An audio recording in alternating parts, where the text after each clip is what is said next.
Welcome to the Leader Mentality Show with Rob Clemens. We are in Myrtle Beach, South Carolina at the Myrtle Beach Business Center, and it is a beautiful day outside, as it always is in Myrtle Beach.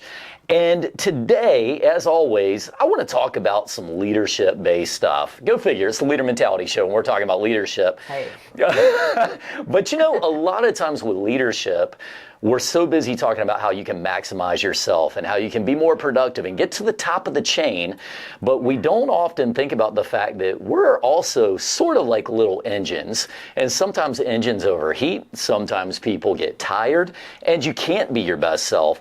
Even on the worst end of that, sometimes people get to a point where they have completely broken down and now you've got a problem.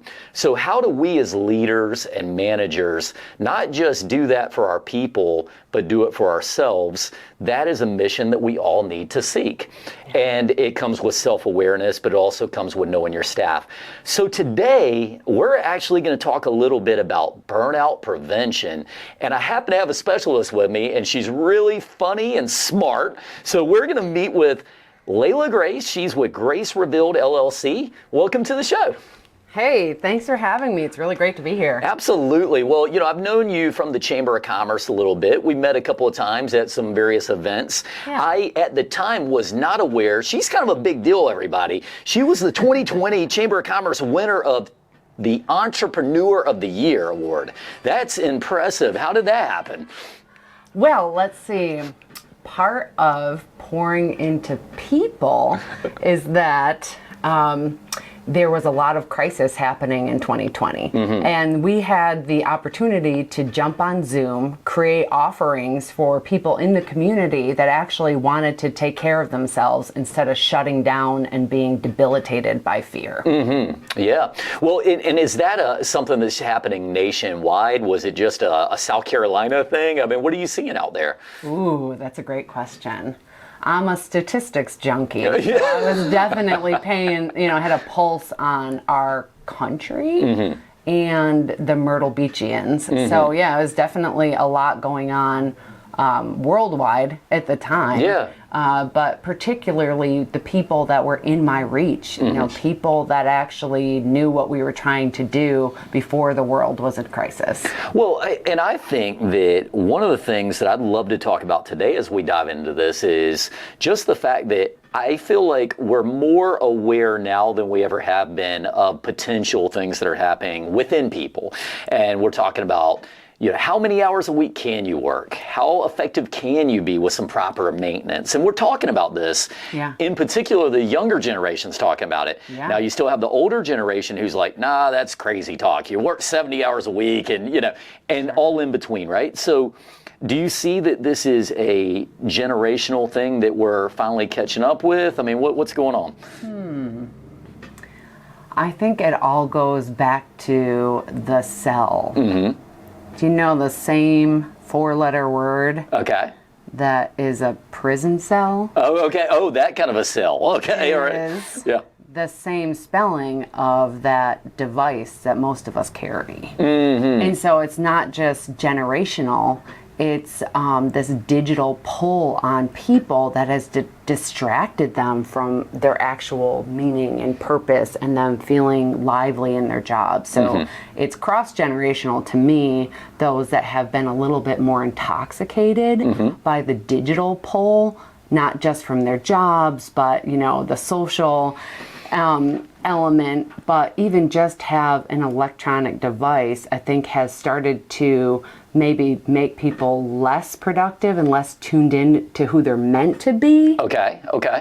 Well, Yeah, if that makes sense. It makes perfect sense. Actually, one of the things I've heard before is that social media has an effect on people, sometimes negative effect. Sometimes. Because you're seeing a lot of people's best version of themselves is what goes on social media. Sure. Now you have other people who are looking at this version of people and they're thinking, I can't measure up to that. And so I think that's an element that I don't know how much you dive into, but I've found that to be a real thing in 2023. We also have have to be aware of. And finding the balance, I think, between leveraging it as a tool to succeed in business. Right. It's amazing, right? Sure, it's helping us get so much more done as it was designed to do. But also sometimes I think that we've lost that line between leveraging it as a tool to get better quicker than just as a tool to numb or kind of check out, if that makes sense. Right. No, it makes perfect sense. Actually, so I want to get back around. We're going to circle back around to some of these things that are actually happening with burnout and how it's going. Before we get into all that, I mean, what have you been up to this year? I know you were, in 2020, you start off with Entrepreneur of the Year. That's amazing. Thanks. You are here in 2023. We're getting near the end of the year. We're pretty close now, right? What's this year look like for you? How have you developed? Ooh, great question. Here we are, coming up on 4 years of business. Yeah. So back then when we started, we had a studio, so we were, inviting people to come. This particular year, we pivoted into going to businesses. Oh. So offering ourselves as a resource for businesses that wanted to pour into their employees to prevent burnout in an educational but safe setting where everyone's on the same team instead of trying to draw people into a kind of a mismatch of humans that may not feel safe with each other to going into the business, and then also have some offering for the leader of that business that wants to take a deeper dive on themselves. Oh, wow. Well, no, that's tough. When you get into self-exploration, they get a little scary sometimes, right? Oh, yeah, those are murky waters. It really is. How do you find your clients? I mean, so are they coming to you and just saying, hey, I found you online and I'm definitely burning out? Or are you more identifying it in people and saying, hey, I think you might be good for my service? Ooh. Good question. I can identify people a lot. That's not good. Yeah. You'd be like, hey, buddy, have you taken a shower in a while? Right. You might need some That's a burnout whole prevention. right. Or some grooming. Sure. No, all right. So really, it's been referral based. People like saying, hey, I heard about you from the Chamber is a great example, or some other networking groups, and having that one-to-one with a leader who is struggling but actually has a premium on that self-development. What can I do to be well? And then bring my team alongside with me. Those have been attracting the right clients. Understood. What does struggling mean? How would one know if they're there? I mean, what are some of the telltale signs, if you know what I'm saying? Yeah. Okay.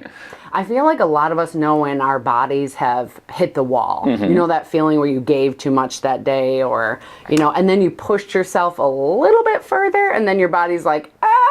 Yeah, talk like physically, you can see it or feel it really easily, right? Sure, so you get that tension in your shoulders, right? You little things that wouldn't bother you start to bother you. And a big one with burnout is disassociating from your actual role, like a job you once loved, and you just find a way to just coast through the day, but really feeling like your mind starts to leave your body. So like kind of worrying about the past or stumbling into something outside of the day, that's a telltale sign you're starting to burn out. Wow, that's really interesting stuff, because what I tend to think of is, you said something immediately on the front end. You said it's when things that wouldn't bother you are starting to bother you. That's a great tip for people, because, we've almost heard jokingly sometimes people talk about this stuff. They say, oh, all of a sudden I'm just really sensitive today. Sure. But that actually could be a warning sign. It's not just, I'm sensitive today. It could be something really that's more troubling underneath. Okay. So another big one too is chronic fatigue. People that used to have energy, had that spark. Have you seen people like the lights go out a little bit? You're connecting with them, right? You're so good at being present. Yeah. And you can see like the lights are on, but nobody's home. Where I don't know, that would just be another one. Would you say there's levels to this? I mean, ultimately somebody is at a level 2 burnout, being low, versus somebody's at a level 8 burnout, and it's like, total disassociation and all that. Have you gotten that to that level where you can see it at that level of extremity? Yeah. I mean, I'm not a doctor, Right. but I do notice that I hear about people that just can't take it anymore, or they're starting to leave their jobs, things like that. But the bodily signs are when there's this fatigue you can't shake. Yeah. So you've slept 8 to 10 hours, you wake up and don't feel rested. That's another one that people can kind of put a pulse on and say, yeah, I'm sleeping, but I don't feel rested. Right. What's would you attribute that to? Is that because they're actually not sleeping well at nighttime, or is it about the neurotransmitters in their head are firing off so hard they just can't get relaxed? What would be the reason for that? If you're getting 8 to 10 hours and you're still not feeling lively, again, that may be more of a doctor question, but I'm just curious what you think. Well, in my own experience, that maybe we'll get into a little bit later on, is that there was a hormone imbalance. And so that fight or flight, the adrenal pull or freeze or fawn for some people gets so overused. Wow. They have prolonged stress, which has kind of put them in the category of burnout. I can dig that. All right, it's I'm going to use a metaphor. One of the famous Rob Clemens metaphors. Hey. You get the battery, and we talk about this with batteries. You always need to let it fully discharge and then recharge. Sometimes, if it doesn't, it starts losing its effectiveness over time. So maybe human beings are like that. You have to fully decompress sometimes. Otherwise, if you'll get to a point where you can't decompress. So I don't know if that really plays that well, but it's an idea I have. Use that. I'll give that to you for free. Let me ask you, how do we deal with the opposite of this, right? So there are some people who have had quite a bit of success talking about work harder. No matter what you do. You ever heard of Grant Cardone? He talks about 10x. However hard you work, and work 10 times that hard to get the success. Now, there's a value in that. I think what you're trying to do is you're trying to pick people up and say, hey, look, you want to be a famous basketball player. You're not practicing 2 hours a day, you're practicing 5 hours a day. So there is a value in letting people know, but it's on opposite ends of the spectrum. How do you handle that? Oh, okay. So there are people that are pushing this let's go mentality. Yeah. So for me, it's checking in with yourself, because each one of us, each body, mind, spirit has a different threshold, right? And so for the people that are already full and giving from a place of abundance, there has to be something set in place for their self-care routine. For those people, I get curious, I get excited. Hey, what are you doing to take care of yourself first? That airplane, visual where you can't give from that empty cup, right? Right. But you can give from a place of abundance if you have put yourself first. So those people get really curious. Hey, what is your self-care routine? Yeah. Because they're taking care of their bodies, they're taking care of their mind and relationships and spirit, because that is like a telltale sign that there is some type of system or routine put in place that they are nourishing themselves first. They found a well to drink from for themselves first before they give to another human. Well, that makes sense. I'm wondering with you, do you ever get to somebody, you meet them and you're like, gosh, man, you are really messed up. Good. I can really help you, as opposed to the person who's like, nope, I work out and I eat 3 times a day and I 3 helpings of vegetables. Sometimes it's good when you can see I can make a bigger effect on this person I'm meeting than somebody else, right? Yeah. Yeah. It's great. All right, so a good quote, I think of Mr. Tony Robbins, but other people have said it too, is that change happens when the pain of staying the same outweighs the pain of change, right? And so here's these people crashing and burning, right? They're like negative and they're like, I can't think straight. I want to quit my job. I took a leave of absence. Like my contacts, like people are leaving them. They're not showing, they can't show up the way they once did. Those people are crap. Sure. Is that who you're talking about? Yeah, absolutely. Those are the people you can really make the most impression on. Yeah, absolutely. Yeah. And just sharing my own story with them gives them hope. And then diving in, like getting like a little bit more fine-tuned, asking the right question to find the root of what's going on. That's the tricky part. Yeah, talk about your story. You mentioned that people hear your story, they're inspired by it. How did you get into this, Layla? Because, you ultimately started a whole business on it. You believe in this deeply. Kind of how'd you get here? And go back as far as you want to. Ooh, okay, well said. I'm surprised how well you get me. So, all right, I woke up one morning. I was 20 years deep in a career in architecture, commercial architecture and construction. And I loved my job, right? I loved what I was doing. But I woke up one morning and I couldn't get out of bed. Just to give you the nutshell version, is that it led to 18 months. Can you imagine waking up one day and you couldn't get out of bed for 18 months? So, and if you don't mind, let me dive into that. Yeah. You're saying that you're going through life, you're not really recognizing this is happening, and then boom, it hits you, and then 18 months of recovery are on the way? Yeah. Wow. And let me give you a bit bigger picture. I had a nutritionist. I was working out. I had a coach. I'm doing all the right things, right? I'm working out. I'm eating the right things. Yeah. So how is my body in its peak condition shutting down? Yeah, that's wild. What? How does that even happen? So you get there, you wake up, you're feeling like you just can't get out of bed. What was it? Because now I'm fully interested. You said you're eating right, you're exercising, you're doing all the things that you've been told to do by society that are going to help you succeed and thrive. Right. What was it? What was what? What was the thing? Well, that may have been a deeper question. I know. No, but what was the thing that kept you from getting out of bed? Ooh, Yeah. Okay. So my body, we figured it out. Months of testing. I ended up hospitalized for my heart stopping, like pausing. Can you imagine 1 Mississippi, 2 Mississippi, 3 Mississippi, 4, just a flat line in my heart? Wow. And then boop, it'd come back. Was this something that had actually been happening and you didn't know it before the day of? Maybe leading up to it. Yeah. Yeah, leading up to that day.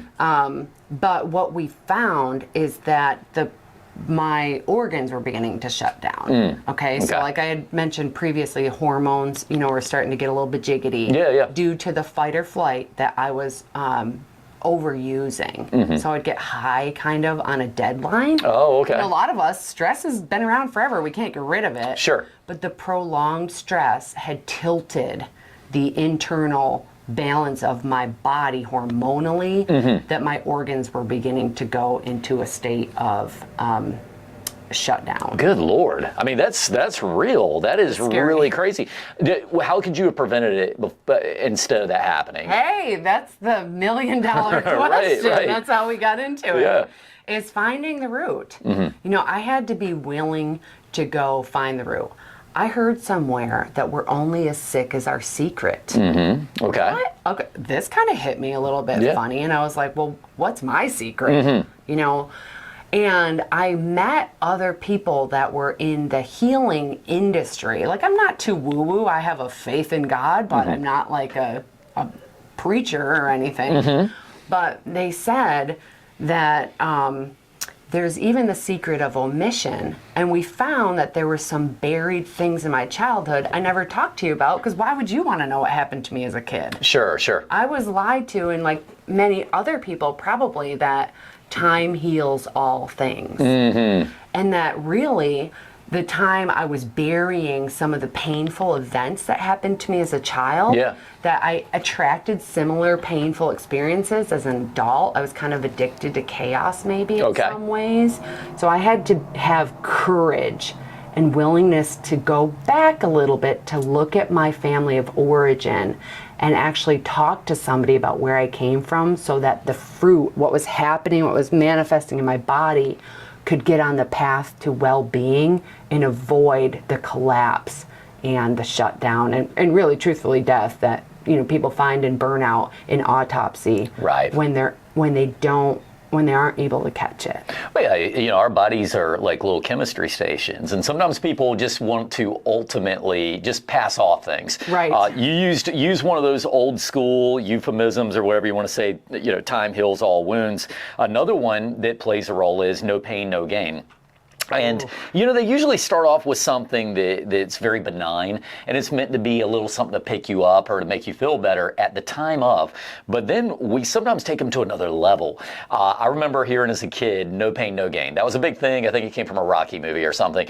And I always took that as, yeah, it doesn't matter if you're in pain. It doesn't matter if you're hurting. But I'm that kind of guy who I'll go so hard at the gym until I've finally torn something that I could have maybe stopped if I just stopped bench pressing for a while, right? So I think that's something that we all have to be aware of. You have to be aware of that you need a push sometimes, but sometimes you need a pull, and they balance each other, right? Yeah. Oh, interesting. Okay, cool. I'm learning a little bit right now, so this is good stuff. So you got into this process of the healing, 18 months of it. What was the biggest thing that attributed to you being able to get healed? Ooh. Well, can I play off of what you said about pain? No pain, no gain. What I found is that most of us don't want to feel pain. If you're of my generation, kind of born in the 80s or 90s or 2000s, we don't want to feel pain. Right. You know, we don't want to go through extreme conditions to get to the other side. And so in my healing, the turning point was I had to feel to heal. Okay.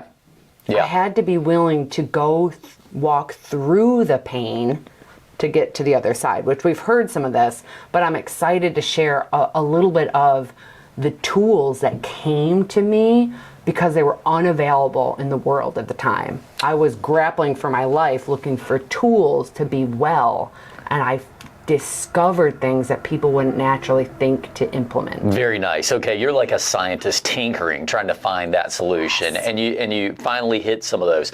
Well, let's talk about those today.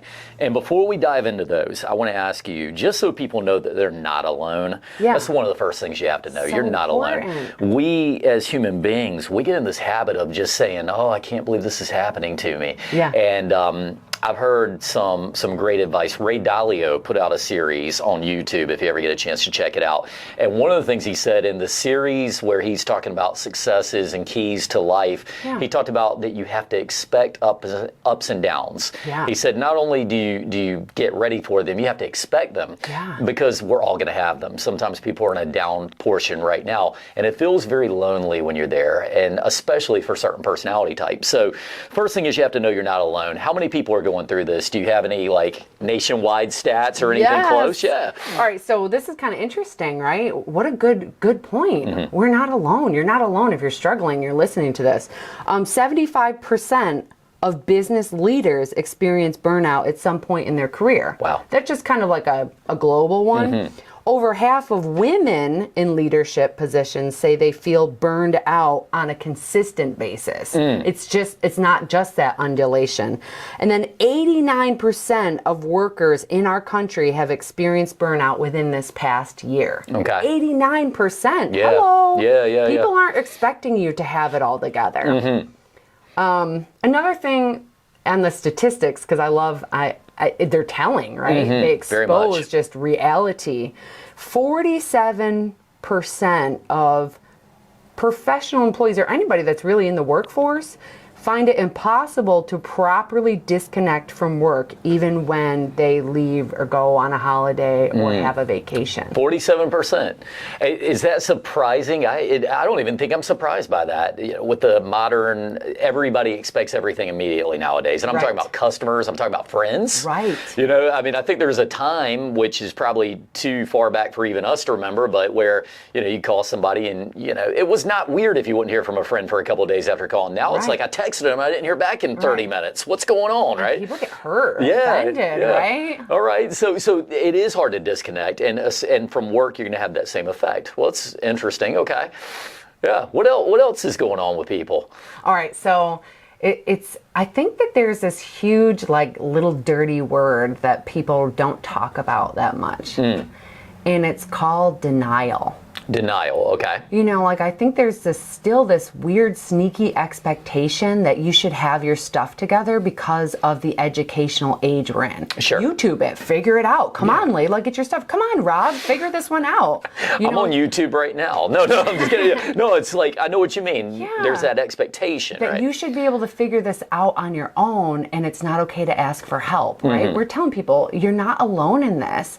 But I think the clincher is for people to have permission to ask for help from somebody that's qualified to lovingly help them out of this place of pain. All right, hey, let's talk about that. So one of the things that I tell people sometimes is you need a person in life that you think is rooting for you, that you truly believe is rooting for you, to sometimes give you some advice. The problem that a lot of people have is you'll get advice from somebody, and I'm talking about denial right now, because you get advice from somebody, but you're like, do they have my best interest in heart? Right? So you need somebody you can trust to give you some advice and that you can confide in, and that's hard to find. You have a business where you're sort of providing that either way. You know, no judgment, you need to hear it so you can diagnose and hopefully help through. Absolutely. Okay, cool. All right, I dig that. All right, let me ask you one other question before we get into some of your tips, okay? Have you done personality profile, DISC, Myers-Briggs, any of that stuff? I have. Okay, so what's your DISC type? Do you remember? If I remember correctly, it's I. So you're an influencer. That's your primary. And interpersonal. Okay. If I remember that one right. So interpersonal eyes, they're very emotionally connected. They read the emotion of a room. They like to communicate. That's a very big deal to them. And I'm curious because there may be certain personality types that are more likely potentially to have things happen. You know, drivers, they're always running. They're always trying to accomplish things. Yes. As you take your S's, these are your supportive types. Maybe they're more going to feel it emotionally when they feel like they're left out. C's are very structural. Maybe sometimes the structure breaks down and they feel away.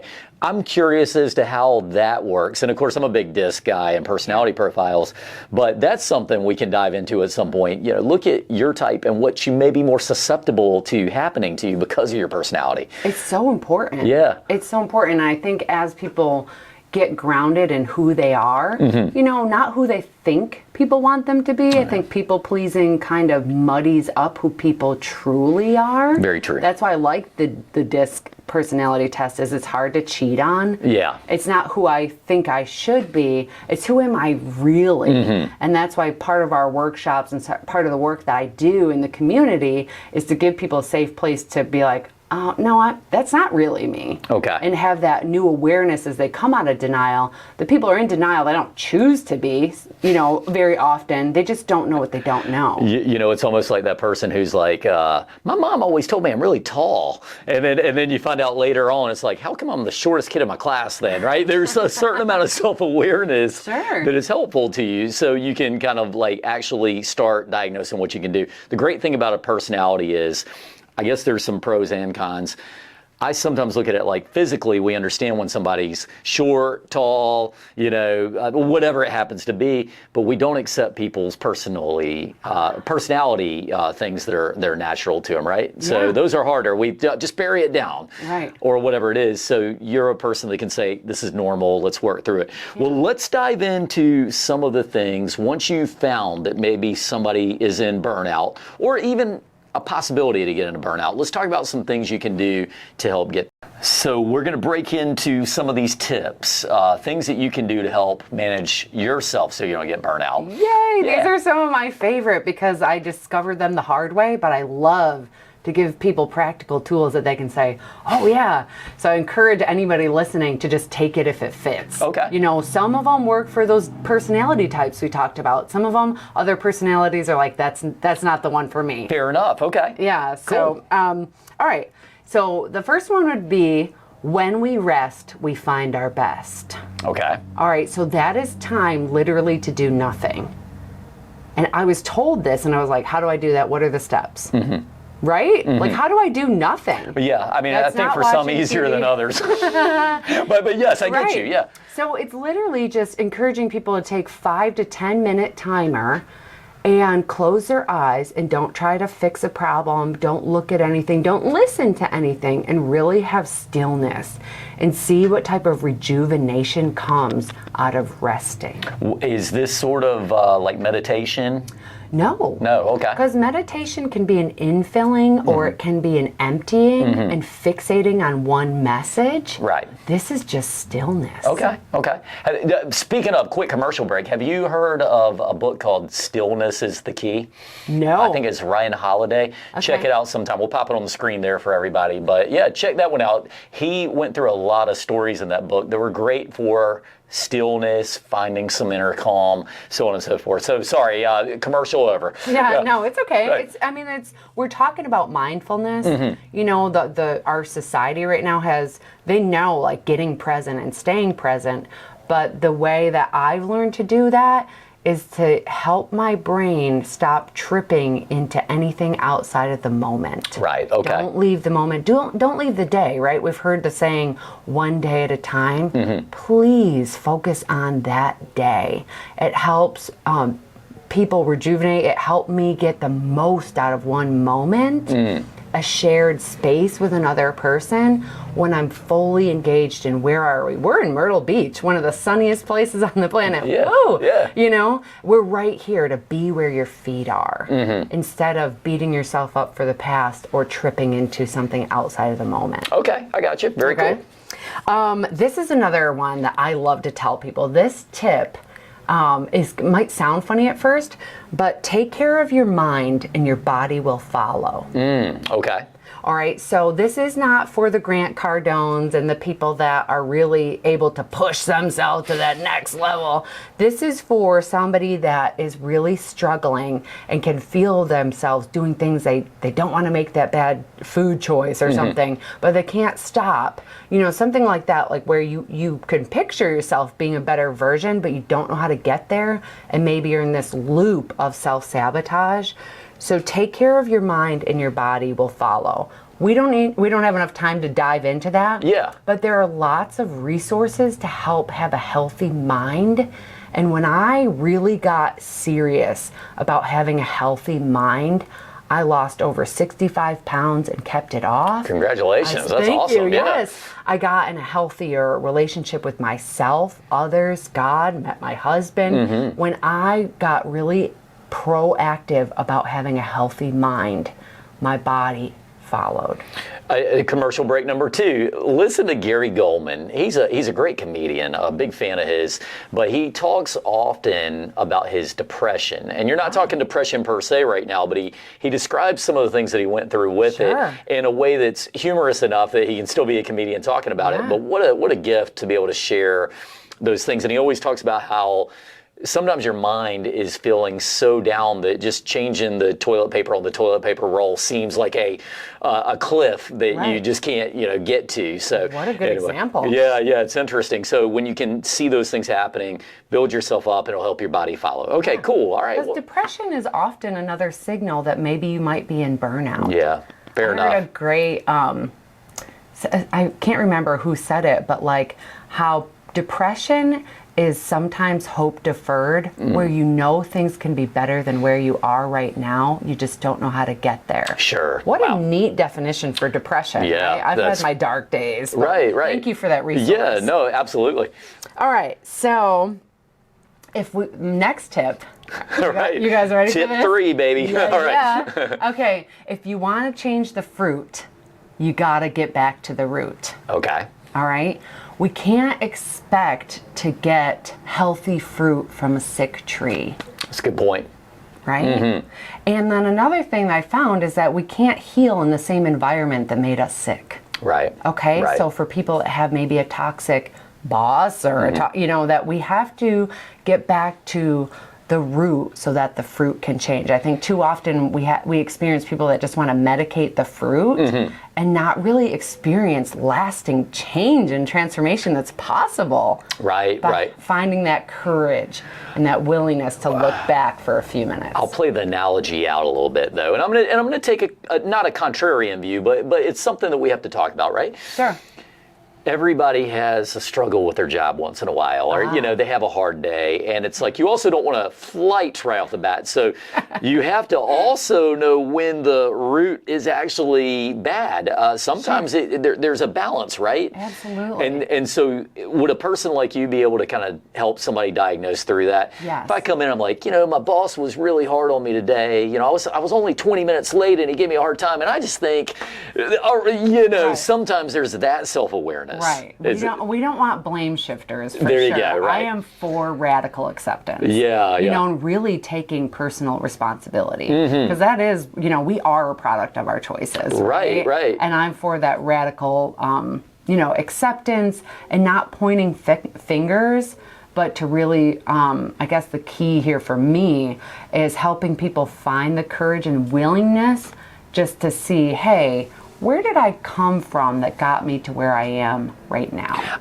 Look, one thing about this show that's important to me, and I love that you're bringing a different aspect, and that's why we wanted to do this today, because I do believe that we have some in America, they're not necessarily pushing themselves hard enough. They're expecting greatness without putting in any effort, right? And so I talk about this a lot. Yeah. But on the other side, you got the people who have been pushing so hard and they don't understand. So I'm hoping that somebody listening today will do exactly what you said. Don't look at it and just try to shift blame, but rather, on the other hand, when you get to that point where the warning signs are there, you got to understand that there is something to be said for going too hard. So this is great stuff. And now we're on the tip number 4. All right.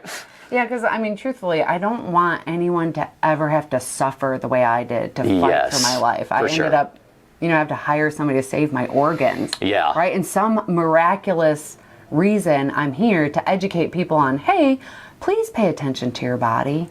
For those of us who are real go-getters, you type A'ers, if you're friends with Rob, you're a hard worker. Right. You want to get things done. You're a mover and a shaker. So when does prioritizing yourself get high on the list of one of the things I'm going to get done is rest? Oh, for sure. I think that you're a great person to be a representative for this, because you talked about a job that can be stressful, and I can imagine you up late at the office at nighttime trying to get that last design done, right? So you've been there and you can relate. So I think that's important. So good. I think for time's sake too, I'm just gonna give this one last tip. There's so many more I could dump on you, but we'll keep it simple. Let's give them the best one. Okay, this shocks people sometimes. All right, you ready? Sure. Okay, I'm on the edge of my seat. I think I'm ready. Literally, I'm on the edge of my seat. Okay. All right.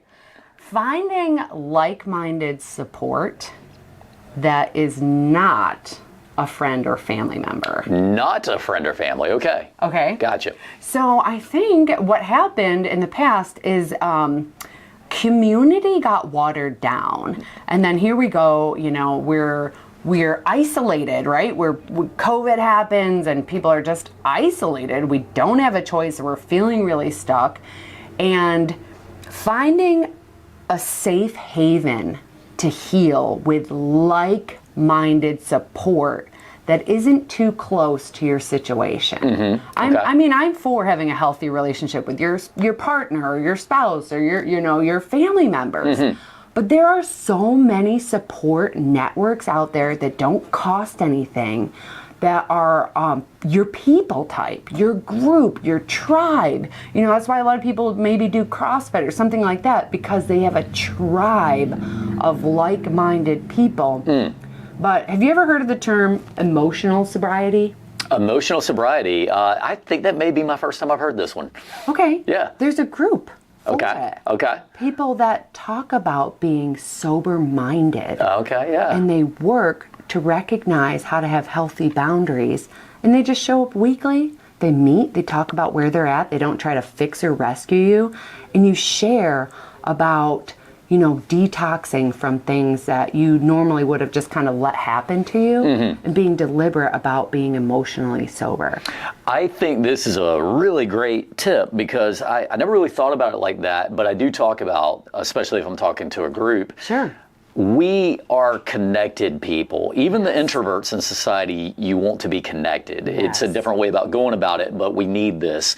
And we need people we can relate with because we know they've gone through what we go through sometimes. Sure. And so if you find somebody who doesn't go through the things you go through, then how much are you going to really respect?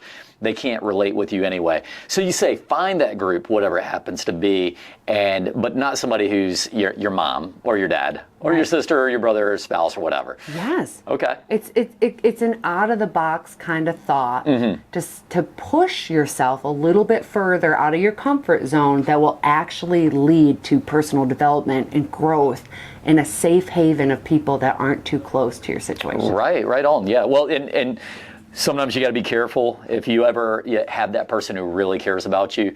Maybe, just maybe, they might pull a punch or two here or there. And sometimes you actually need to get just a real deal story and understand things. So I really like that. Well, Layla, this is good stuff. And like you said, I know there's tons of tips, but if you guys want more tips, you're just going to have to check out Grace Revealed LLC for sure. You say you come to businesses, you counsel one-on-one, you also talk to groups, and you provide that environment. How can people find you, Layla? Okay, so the best place to find us is gracerevealedllc.com. Sorry it's a long one, but once you find it, you'll find us. We're here in Myrtle Beach. So it's gracerevealedllc.com. Our phone number's on there. You can write me. There will be an email address. But really, gracerevealedllc.com is the best place. Okay. You'll find some links to our social. It's the same across the board. You know, if you want to follow us on Instagram or Facebook, Grace Revealed LLC is where it's at. Man, she's consistent, guys. Definitely good branding and marketing.